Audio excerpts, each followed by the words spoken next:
Grâce aux mesures rapides qui ont été mises en place par le gouvernement, le Sénégal a pu contenir la propagation du coronavirus. Depuis un certain temps, peu de cas reviennent positifs dans les tests réalisés par le ministère de la Santé et de l'Action sociale.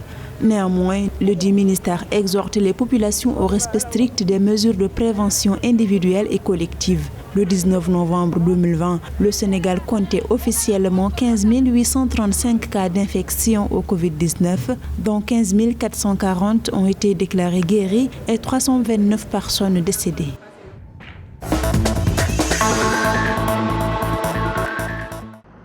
Le Maroc fait actuellement face à un manque de personnel soignant pour faire face au flux de patients atteints de Covid-19, alors que le pays est en plein dans la deuxième vague.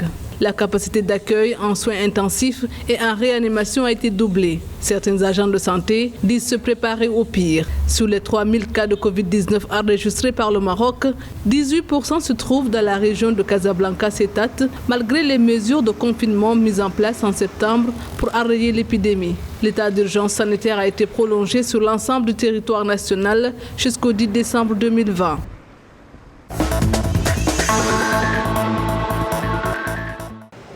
La Banque mondiale a alerté sur un risque d'extrême pauvreté en Afrique dû à la pandémie de Covid-19 et ses conséquences économiques. Toutefois, les États africains, à l'image des autres pays du continent, ont mis en place des mesures de protection sociale. Prenons les exemples des pays comme l'Afrique du Sud et le Sénégal. Ils ont intensifié les distributions de vivres en faveur des populations les plus démunies. Dans d'autres, en l'occurrence la Côte d'Ivoire ou le Burkina Faso, l'État a choisi de payer les factures d'eau ou d'électricité afin de soulager les ménages.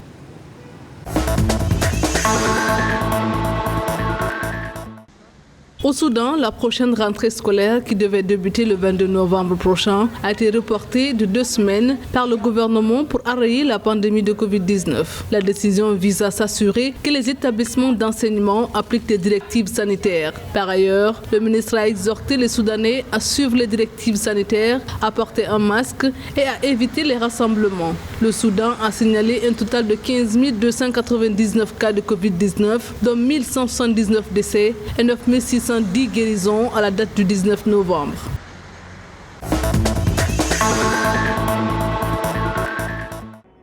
« 224 037 personnes ont été arrêtées au Zimbabwe pour avoir enfreint les règles du confinement liées au Covid-19, indique la police du pays. Face à cette situation, la police a noté avec inquiétude que certaines franges de la population négligent le port du masque, n'observent plus les directives de distanciation sociale ni les restrictions en matière d'hygiène et de rassemblement public. Le Zimbabwe a imposé en mars dernier un confinement national qui a été progressivement assoupli au fil des mois. 9 046 cas de Covid-19 ont été recensés dans le pays, dont 8 195 guérisons et 265 décès le 19 novembre.